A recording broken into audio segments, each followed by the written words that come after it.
a dreamer with some wishes. Let me start a simple life.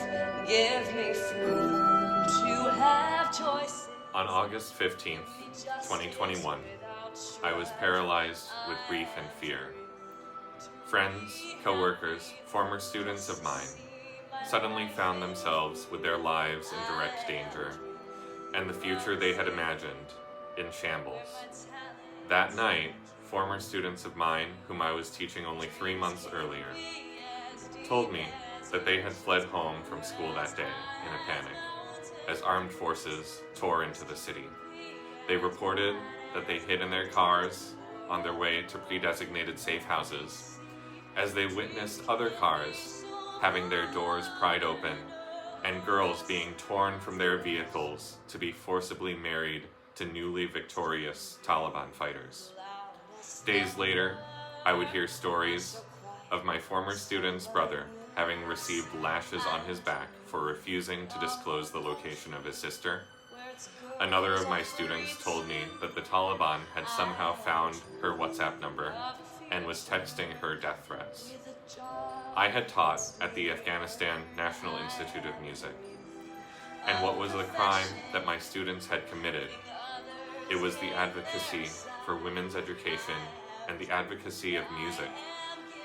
Afghanistan is now the only country in the world where women are forbidden from public education past grade 6.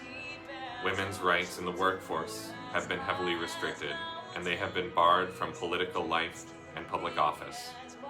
Public stoning and flogging of women has become the punishment for adultery, and women are not to have their faces shown in public, nor even walk public streets without male supervision.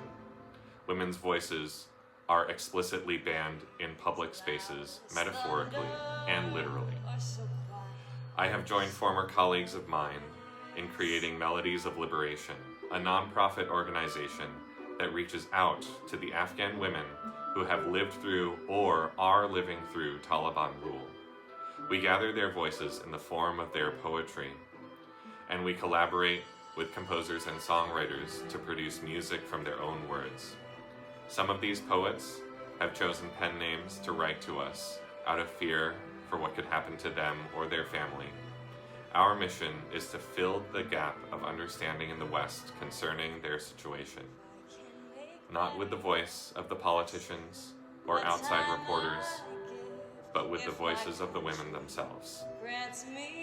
Our goal is also to restore some of the dignity these women have lost in their own society by allowing their voices to be heard and amplified through music. Many of my former students have found their way out of Afghanistan, but not all. I started this project because I felt that there was something I needed to do for the women who were left behind. The song you are hearing now was written by a girl as she lived through the events of the Taliban takeover. She currently lives in Canada, but has still chosen a pen name to protect her family at home. I am nominating Melodies of Liberation for the annual Project for Awesome charity live stream in the year 2026. Please help us to give a voice to the women who have been silenced.